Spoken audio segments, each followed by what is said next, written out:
चलिए दोस्तों, last lecture record कर रहे हैं हम पीएनसी की सीरीज़ में, लेक्चर 11। तो इस लेक्चर में हम जनरल एप्लीकेशंस पर बात करेंगे। कॉन्सेप्ट सारे हम कवर कर चुके हैं, ठीक है।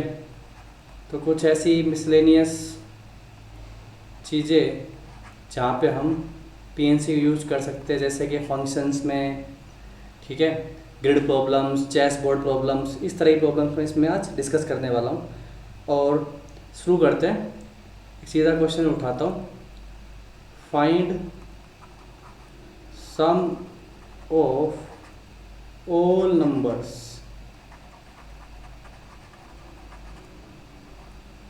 formed by arranging digits of 1 2 3 4।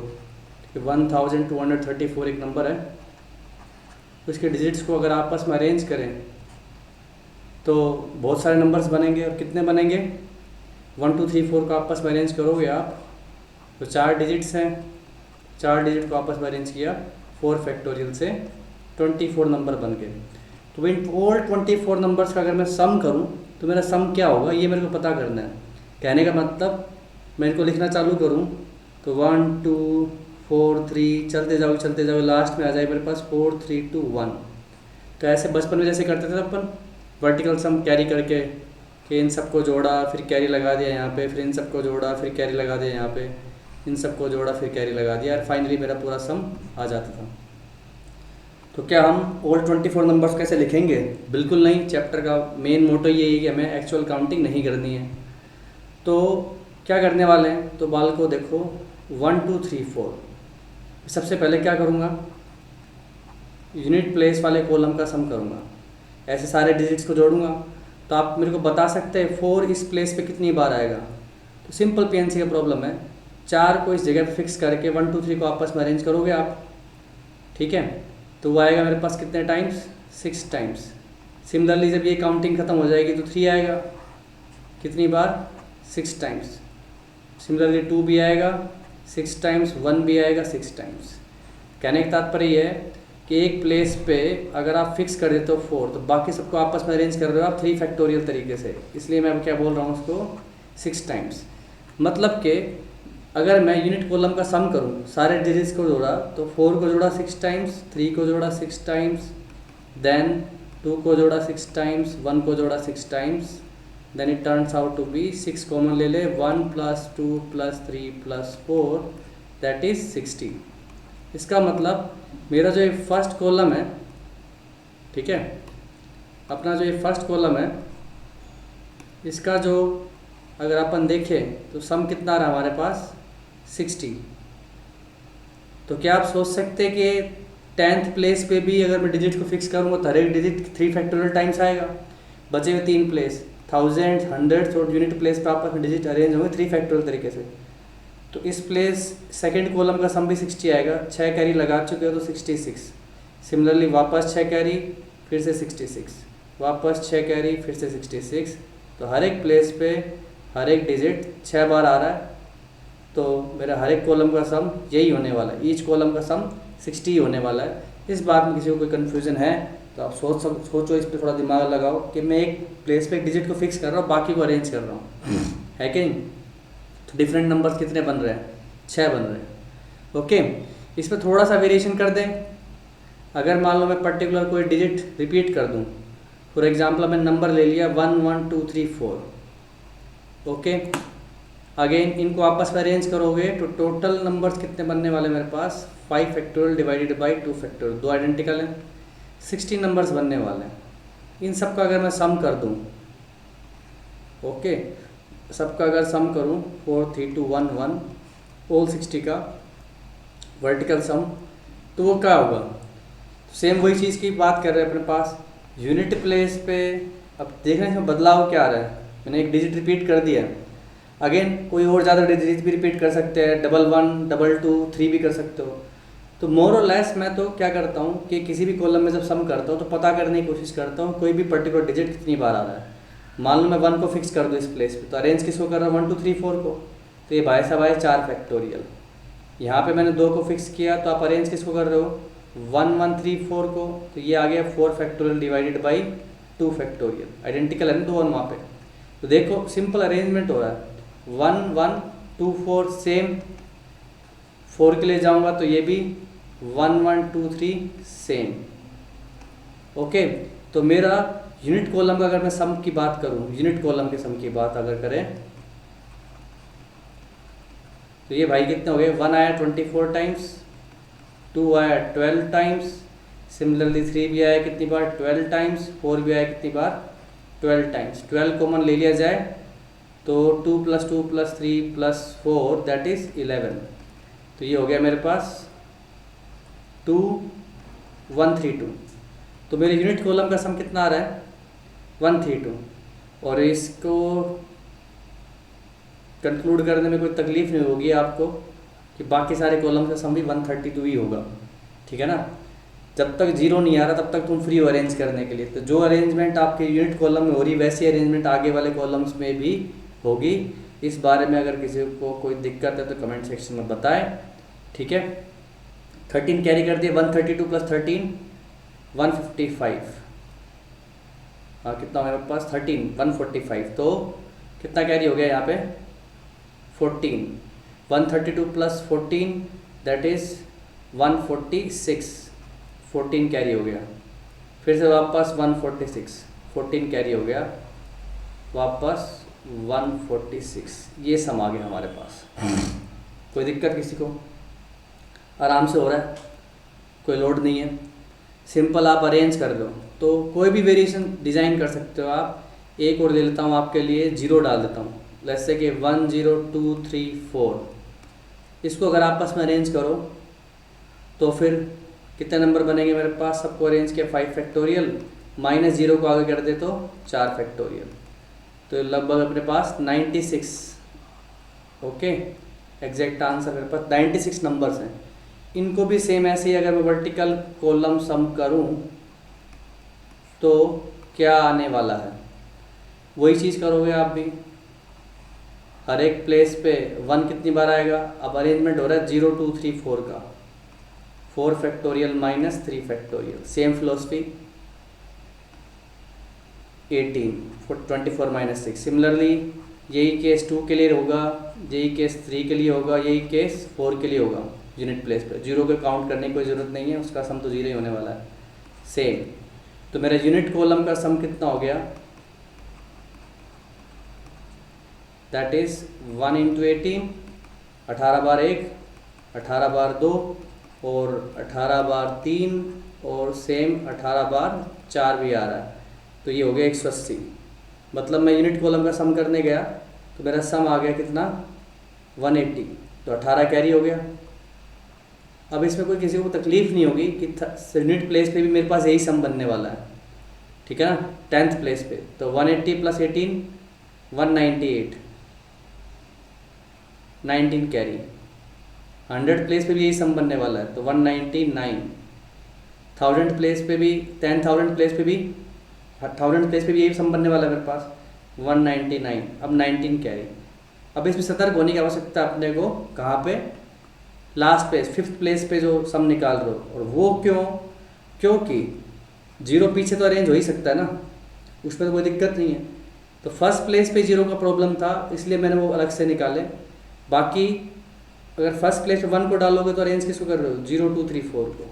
तो ये मेरा 4 फैक्टोरियल से अरेंज हो सकता है, ना कि 18 टाइम्स, है ना। 0 पीछे तो कहीं भी अरेंज हो सकता है।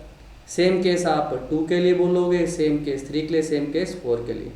तो मेरा लास्ट कॉलम का सम कितना हो गया 1 × 24 + 2 × 24 3 × 24 4 × 24। तो ये हो गया अपने पास 10 × 24 240। उसमें आप ऐड कर रहे हो 19, तो that comes out to be 259। तो ये मेरा फाइनल आंसर हो जाएगा। अब आप अलग अलग कॉम्बिनेशन सोच सकते हो, 1 1 2 2 4 को अरेंज करके कितने बनेंगे, 1 1 0 2 3 को अरेंज करके कितने बनेंगे। ऐसे अलग अलग कॉम्बिनेशंस को आप ट्राई करके देख सकते हो, वेरीफाई कर सकते हो सम कितना आ रहा है। ओके, तो ये हमने वर्टिकल सम मेथड देखा। एक दूसरा तरीका और बता रहा हूँ आपको, जो बचपन में आपने किया होगा, प्लेस वैल्यू मेथड। जैसे याद करो बचपन में मैम बोलती थी 4 3 2 1 को प्लेस वैल्यू से ब्रेक करके बताओ, तो आप कैसे करते थे 4320 प्लस 1। ओके, तो मैं क्वेश्चन को उसी तरह से करने की कोशिश कर रहा हूँ। 1 2 3 4 ही मेरा नंबर है, इसको आपस में अरेंज किए 4 फैक्टोरियल से हमारे पास 24 नंबर्स बन जाएंगे, उसमें कोई इश्यू नहीं है। अब इसका सम हम इन सारे नंबर्स को अगर प्लेस वैल्यू से ब्रेक कर दें, 1234, तो आप सोचो 1 अलग अलग प्लेस पे आएगा, 1 जब 1000 प्लेस पे आएगा तो उसकी प्लेस वैल्यू होगी 1000, और ऐसा कितनी बार होगा? 6 टाइम्स, जैसे कि आपने थोड़ी देर पहले अरेंज किया, 1 को फर्स्ट प्लेस पे फिक्स कर दिया। सेम स्टोरी 100 प्लेस पे आएगा 6 टाइम्स, तो उसकी प्लेस वैल्यू 100 टाइम्स हो गई। 10th प्लेस पे आएगा वो भी 6 टाइम्स, और यूनिट प्लेस पे आएगा वो भी 6 टाइम्स। सेम स्टोरी 2 के लिए भी होगी, है कि नहीं? कई बार क्या डायरेक्ट ऐसे फॉर्मूला लिखा हो तो ऑप्शंस में, तो ये मेथड पे भी गौर कर लेना चाहिए। अदरवाइज कुछ भी मेंशन नहीं है तो बेस्ट है कि आप वर्टिकल सम मेथड से ही करें, ठीक है, ज़्यादा सही रहेगा, क्योंकि उस पर दिखता है कि आप किसको अरेंज कर रहे हो। कोई उटपटांग वेरिएशन आ जाए तो घबराना नहीं है, उसी तरह से करते जाओगे जैसे अभी एक्सप्लेन किया है। आपको कुछ नहीं करना, सिंपली डिजिट्स को अरेंज करना है, हर एक प्लेस पे पर्टिकुलर डिजिट को फिक्स करके वो कितनी बार आने वाला है उस पर्टिकुलर प्लेस पे आप करते जाओगे। सेम स्टोरी 4 के लिए भी कर सकता हूँ।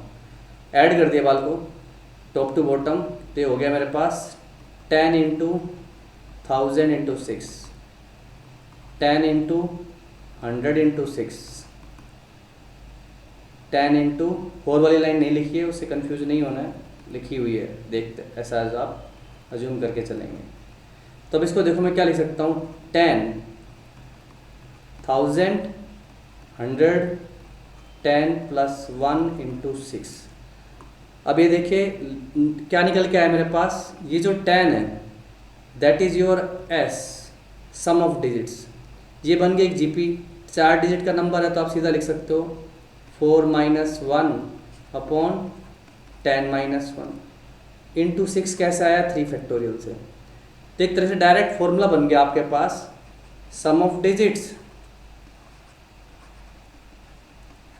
Into 10 raise to power n minus 1 upon 10 minus 1 अगर n डिजिट का नंबर है तो, ठीक है, इंटू में n माइनस 1 फैक्टोरियल, क्योंकि हर एक digit n minus 1 factorial times repeat होगा। पर इसमें एक बात का आप ध्यान रखेंगे कि ये फॉर्मूला तभी लगेगा जब आपके all digits are different, different होने चाहिए एक्सक्लूडिंग जीरो, उसमें जीरो वाला कोई लफड़ा नहीं होना चाहिए, ताकि अपने प्रोनोटेशन हमेशा काम करे। तो चलिए आगे अब हम बढ़ते हैं और इंटरेस्टिंग एप्लीकेशन की तरफ, grid based problems.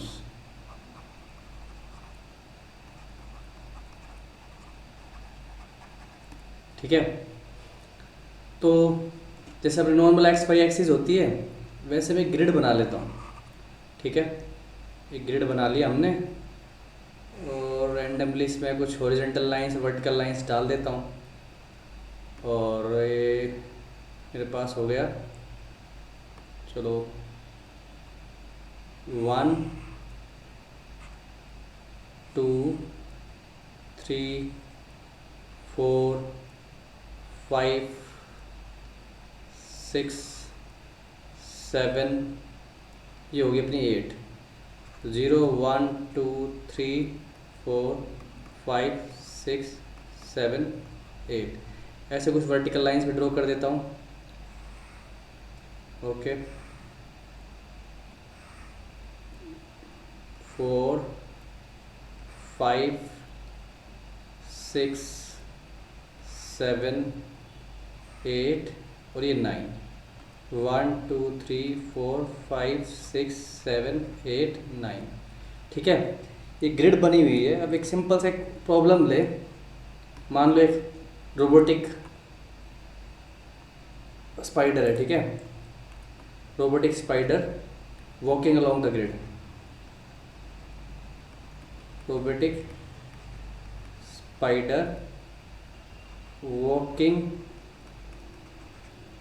along the grid।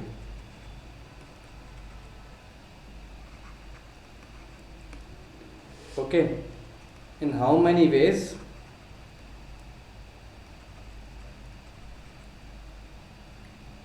it can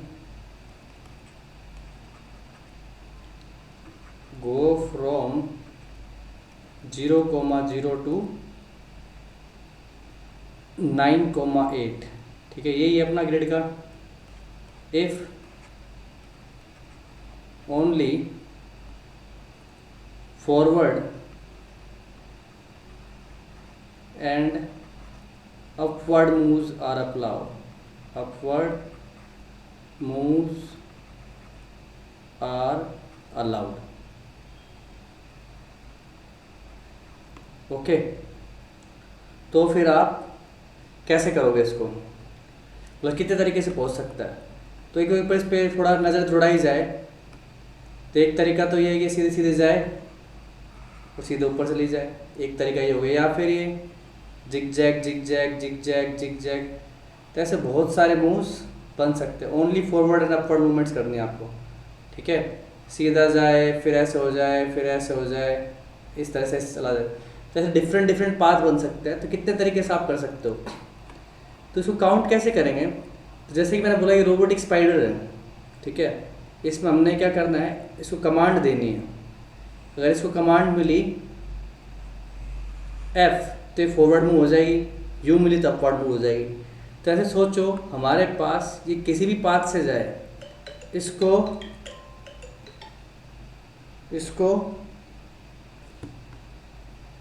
ये फॉरवर्ड मूवमेंट्स जो कि है कितने 9 forward movements and 8 upward movements तो करने ही पड़ेंगे। तो बेसिकली ये किसी भी सीक्वेंस में जाए आपको 9 फॉरवर्ड मूवमेंट्स, ठीक है,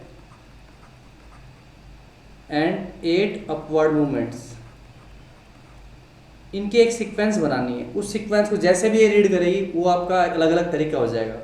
तो उस सीक्वेंस का बेसिक मीनिंग क्या है, 19 factorial upon 9 factorial 17 factorial upon 9 factorial 8 factorial. जी, तो ये आ गया आपका final answer, 17 factorial upon 9 factorial 8 factorial. कोई इश्यू इसके अंदर आपको, इजी। ठीक है, अब मान लो एक कंडीशन लगा देता हूं मैं, देयर इज ए ट्रैप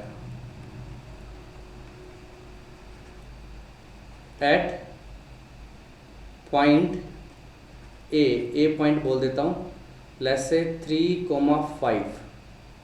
तो फिर नंबर ऑफ वेज क्या होंगे, कहने का मतलब ये है कि अगर ये 3,5 पे पहुँचती है तो ये क्या हो जाएगी, वहीं पे ट्रैप हो जाएगी। तो इसका मतलब आप वो सारे पाथ काउंट करना चाहोगे जो इस पॉइंट से होके नहीं निकलते हैं, तो वो मैं कैसे कर सकता हूँ। उसको करने के लिए अपन सिंपली क्या करेंगे, total minus via point A, जो भी आपने 3,5 से जो पाथ काउंट किया उन सारों को हटा दो तो बोगस पाथ हट जाएंगे, सेफली पहुंच जाएगी बाकी सारे रास्तों से। तो number of safe path simply क्या हुए, टोटल तो अपने ये थे ये, तो वाया ए का मतलब क्या हुआ, पहले आपको ए पे पहुंचना है, मतलब 0,0 से 3,5, फिर 3,5 से आपको पहुंचना 9,8 की तरफ। 3,5 तक जाने के लिए आपको क्या करना पड़ेगा, 8 स्टेप्स लेने पड़ेंगे, 3 फॉरवर्ड 5 अपवर्ड, देन 3,5 से 9,8 तक। तो टोटल नंबर ऑफ स्टेप्स बचे अपने पास कितने, 9 स्टेप्स, है ना, जिसमें से 6 फॉरवर्ड स्टेप होंगे और 3 अपवर्ड स्टेप्स होंगे। इजीली पहुंच गया आप। तो टोटल माइनस वाया ए। अब मैं मान लो आपको बोल दूं there is one more trap,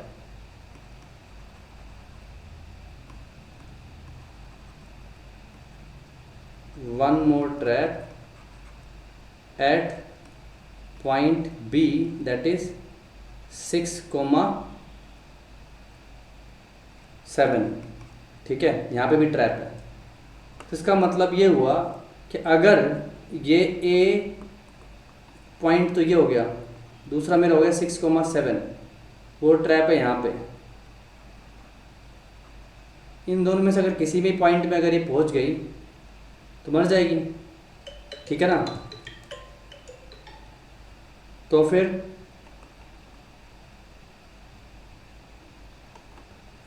तो आप क्या करेंगे इनको निकालने के लिए?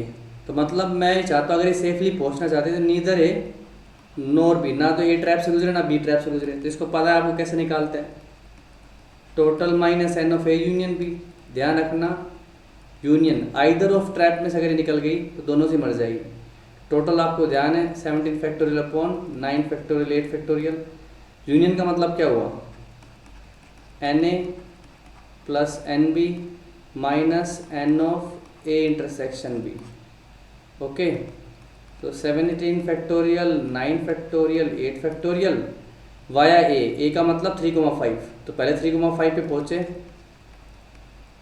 और वहाँ से पहुँच गए अपन कहाँ पे, final destination 9,8, that is 6 factorial 3 factorial minus n B मतलब 6,7 पे पहुँचो पहले, 6 फॉरवर्ड स्टेप्स 7 अपवर्ड स्टेप्स और वहाँ से पहुँच जाओ कहाँ पर, अपने फाइनल डेस्टिनेशन 9,8 पे प्लस इंटरसेक्शन।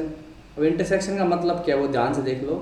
पहले 3,5 पे पहुँचो ए पॉइंट पे, 8 फैक्टोरियल आपको दोनों पॉइंट से गुजरना है अपने को। वहाँ से पहुँचो आप 6,7 पे। तो 6,7 पे पहुँचने के लिए आपको कितने स्टेप्स करने पड़ेंगे, 3 यहाँ से एक्स्ट्रा 2 यहाँ से, तो 5 स्टेप हो गए total. 3 factorial 2 factorial, 3 forward step और बाकी है, अभी 2 अपवर्ड स्टेप और बाकी है। उसके बाद आपको पहुँचने कहाँ पे, सीधे सीधे 6,7 से final destination 9,8, that is 3 factorial 1 factorial. Okay, तो आगे बढ़ते हम चेस बोर्ड प्रॉब्लम्स पर। ठीक है, एक खूबसूरत सा चेस बोर्ड अपने पास। ठीक है, in general black and white squares बने होते हैं और 8x8 का होता है, ये सबने देखा हुआ है। ये बना देता हूँ यहाँ पे। तो हमारे पास इन जनरल 9 वर्टिकल लाइंस होती हैं, 1 2 3 4 5 6 7 8 और ये 9th खुद हो गई। ठीक है, 2 3 4 5 6 7 8 है कि नहीं। तो 1 2 3 4 5 6 7 8 कॉलम्स, 1 2 3 4 5 6 7 8x8 का ये चेस बोर्ड मैंने बना दिया है। ठीक है, अब इसमें बहुत सारी चीज़ें आपसे पूछी जाती है, जैसे कि नंबर ऑफ रेक्टेंगल्स। अब रेक्टेंगल के लिए तो आपको क्या करना है, 2 लाइन ऐसे उठानी है, 2 लाइन ऐसे उठानी है, बन जाएगा रेक्टेंगल। तो वो तो सिंपल सा 9c2 से आप 2 वर्टिकल उठाओ, 9c2 से 2 हॉरिजॉन्टल उठाओ, नंबर ऑफ रेक्टेंगल्स आ गए मेरे पास। नंबर ऑफ स्क्वायर्स अगर पूछा जाए तो जो आप बना सकते हो यूनिक। अब यहाँ पे प्रॉब्लम है, कैसे, आप कोई भी 2 रैंडम लाइन नहीं उठा सकते। मान लो आपने ये 2 लाइन उठाई, कितना गैप है दोनों के बीच में, 1 यूनिट का। तो आपको हॉरिजॉन्टल लाइन भी 1 यूनिट के गैप से उठानी पड़ेगी ताकि अपना जो स्क्वायर बने वो 1x1 का बने। मतलब आपको पता होना चाहिए कि आप कितने गैप से वर्टिकल लाइन उठा रहे हो, उतने गैप से आपको हॉरिजॉन्टल लाइन उठानी पड़ेगी। जिस हिसाब से आप छोटे से छोटा स्क्वायर बनाओगे वो बनेगा 1x1 का, फिर 2x2 का, फिर 3x3 का, 4x4, 5x5, 6x6, 7x7 और लार्जेस्ट स्क्वायर अपना हो गया 8x8 का। पूरा चेस बोर्ड उठा लो। तो 1x1 के लिए आपको देखो वर्टिकल लाइंस उठानी है 1 के गैप से। तो एक तरीका, 2 3 4 5 6 7 8, बेसिकली 9 लाइंस है, पहली दूसरी या फिर लास्ट में 8th और 9th उठा लो। तो 8 तरीके आपके पास वर्टिकल है, तो 8 तरीके आपके पास हॉरिजॉन्टल भी होंगे। सिमिलरली 2x2 में जाओगे तो आपके पास 1 3 और लास्ट में जाओगे तो 7 9, 7th और 9th लाइन को पिक कर सकते हो। तो 7 वेज सिमिलरली। तो आप पैटर्न आपको समझ में आ गया होगा। 3x3 के लिए आप फर्स्ट और फोर्थ से लेके 6th और 9th तक जाओगे। प्लस ये हो गया मेरे पास 5 square 4 square 3 square 2 square, last में 1 स्क्वायर। तो 1 से लेके 8 तक के स्क्वायर का सम आप जानते हो, सिग्मा एन स्क्वायर का formula, n n+1 into 2n+1 divided by 6, ये हो गया आपके नंबर ऑफ स्क्वायर्स। तो प्योर रेक्टेंगल्स अगर किसी को निकालना हो जो कि स्क्वायर्स ना हो तो ऊपर वाले नंबर में से ये वाला नंबर सब्ट्रैक्ट कर दोगे। एक छोटा प्रॉब्लम और लेता हूँ, number of ways to select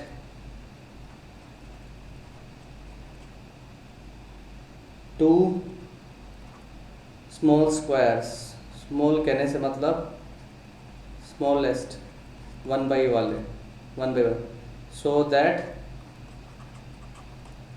they have a common side, so that they have a common side।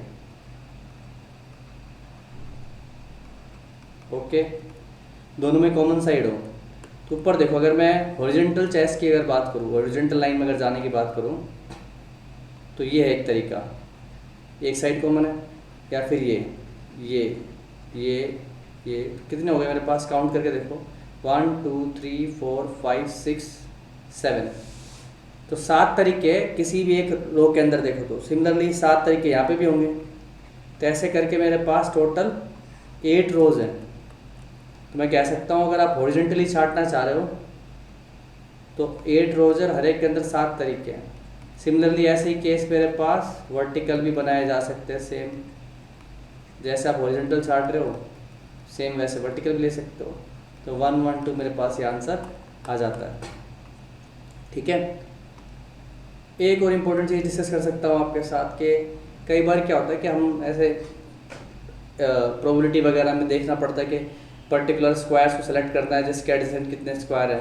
तो इसमें देखो अलग अलग टाइप के स्क्वायर्स हैं, देखना चाहे ना तो हमारे पास ये कॉर्नर स्क्वायर है, 4 कॉर्नर स्क्वायर है जिनके कितने नेबर्स हैं एडजेसेंट, जिनके साथ एक साइड कॉमन बनाते हैं। ठीक है, नेबर मतलब एक साइड कॉमन। तो इस तरह के स्क्वायर है मेरे पास कितने, 4 बचे अपने पास। कौन से दूसरे टाइप के स्क्वायर जो मेरे को दिखाई दे रहे हैं वही ये वाले,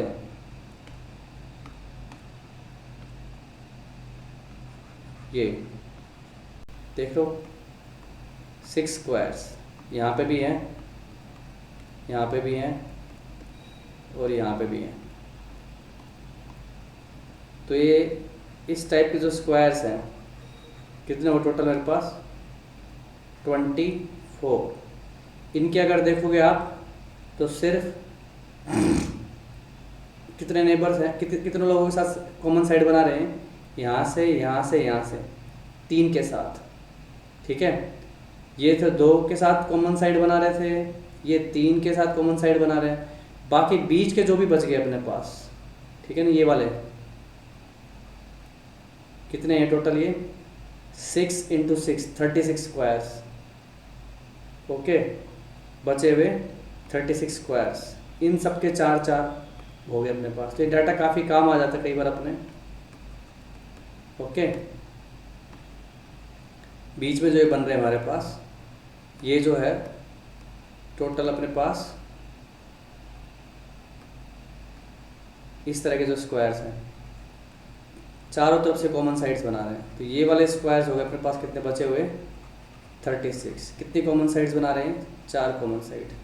तो चेस बोर्ड काफ़ी कॉमन प्रॉब्लम्स पूछी जाती हैं, पीएनसी में भी आता है और प्रोबेबिलिटी में भी आता रहता है, तो इसको अच्छे से समझ लेना चाहिए आपको। कुछ प्रॉब्लम्स मैंने डिस्कस किए हैं, कुछ प्रॉब्लम्स आप लगाएंगे क्वेश्चंस के साथ। ओके, फिर हम आगे बढ़ेंगे। तो लास्ट में कुछ क्वेश्चंस हम यूक्लिड लेमा पे भी ले लेते हैं, यूक्लिड डिवीज़न लेमा। नाम नहीं भी सुना हो तो भी कोई दिक्कत नहीं है, बहुत सिंपल सी बात है। आप ए को डिवाइड करोगे बी से तो आपके पास एक क्वोशिएंट आता है, एक रिमाइंडर आता है। तो बचपन से मैंने बताया आपको कि जो हमारा डिविडेंड है A, that is equal to divisor into quotient plus remainder. और ये जो रिमाइंडर है हमेशा 0 से b के बीच में होता है। फॉर एग्जांपल अगर आप 3 से डिवाइड कर रहे हो इसको तो आपके पास रिमाइंडर 0 या 1 या फिर 2 हो सकता है। 2 से डिवाइड करें तो आपके पास 2³ + 0 या 2³ + 1। तो बेसिकली हम यहाँ पे क्या कर रहे हैं, सारे इंटीजर्स को क्लास में डिवाइड कर रहे हैं। इस केस में 2 क्लास बन रही है हमारे पास, जिनको हम फॉर्मूले जानते भी हैं, even numbers, odd numbers. Same ऐसे यहाँ पे हमारे पास 3 क्लास बन रही हैं। एक ऐसे नंबर जो 3Q से पूरी तरह डिवाइड हो जाते हैं, एक रिमाइंडर 1 देते हैं, ऐसे रिमाइंडर 2 देते हैं। तो ऐसे हमें अगर क्लास में डिवाइड करना हो तो इसका यूज़ किया जा सकता है। एक प्रॉब्लम लेता हूँ, उससे समझेंगे। मान लो एक सेट है मेरे पास जिसमें 1 2 3 अप टू 30 नंबर्स हैं। ओके, क्वेश्चन क्या है? नंबर ऑफ वेज, पहला पार्ट ले रहा हूँ, number of ways to select 3 numbers A B C, कहाँ से?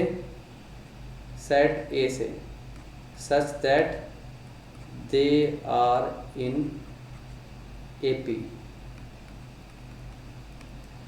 अब देखो AP में होने की कंडीशन क्या होती है, आप जानते हो, कॉमन डिफरेंस सेम रहता है, B minus A is equal to C minus B, मतलब twice of B is equal to A plus C। तो ये चीज़ मेरे को नज़र आ रही होगी कि B को सेलेक्ट करने की ज़रूरत नहीं है, आपको बस A और C को सेलेक्ट करो और उसका एवरेज ले लो तो B अपने आप पता लग जाएगा। ठीक है, सारे नंबर डिस्टिंक्ट हैं तो ऑटोमेटिकली B आपको मिल जाएगा। बस आपको क्या इंश्योर करना है कि जो मेरा सम है A प्लस C का जो सम है ये इवन होना चाहिए। अब 2 नंबर का सम इवन कब आएगा? या तो A और C दोनों ही ओड हो जाएं, या फिर A और C दोनों ही इवन हो जाएं। तो ध्यान से देखो, मेरे पास ये जो 1 to 30 नंबर्स का कलेक्शन दिया है, इसमें 15 तो अपने पास इवन है, 2 4 6 अप टू 30 तक, और 15 ओड है 1 से लेके 29 तक। तो 2 नंबर अगर आप इवन छाटोगे तो नंबर ऑफ वेज 15C2, या फिर 2 नंबर और छाट लो 15C2। तो ये आपका फाइनल आंसर आ गया, आइदर इवन या इधर 2 नंबर और। जैसे आप A और C को छाट लोगे, B को छाटने का एक ही तरीका है, दोनों को लेके डिवाइड करो, 2 से मतलब जोड़ के 2 से डिवाइड करो, जो भी वैल्यू आई B को आपको उठानी पड़ेगी। तो A को उठाने को B को उठाने के बाद आपके पास B की कोई चॉइस नहीं बचती है। ठीक है, एक क्वेश्चन और लेता हूँ। A और B आपने पिक किए सेम A सेट से, such that A plus B divisible by 3। ठीक है, डिविजिबल बाई 3। तो जब भी इस तरह से सवाल आते हैं डिविजिबल बाई 2, डिविजिबल बाई 3, जैसे ऊपर आपने डिविजिबल बाई 2 की बात की तो आपने 2 क्लास की बात की, इवन और ओड। तो जब आप डिविजिबल बाई 3 की बात करेंगे, आप 3 क्लास की बात करेंगे। 3 क्लास कौन सी? थोड़ी देर पहले डिस्कस की थी, 3Q प्लस 1, 3Q प्लस 2। ठीक है, तो फिर आप 3Q टाइप का नंबर कौन कौन से हैं? 3 6 9 12, ऐसे जाओगे तो 30 तक टोटल 10 नंबर्स दिखाई देंगे। 3Q प्लस 1 टाइप में जाओगे तो 1 4 7 अप टू 28, ये भी 10 है। और 3Q प्लस 2 में जाओगे तो 2 और ये 5 8 अप टू 29, ये भी 10 है। तो 3 क्लास में है। अब सोचो आपको 2 नंबर उठाने हैं सच दैट कि वो सम 3 से डिविजिबल हो जाए। तो 3 तरह के सेट बन गए अपने पास, मान लो क्या, set B, set C, set D। तो हम क्या करेंगे कि एक ले लेंगे नंबर C से और दूसरा नंबर ले लेंगे D से।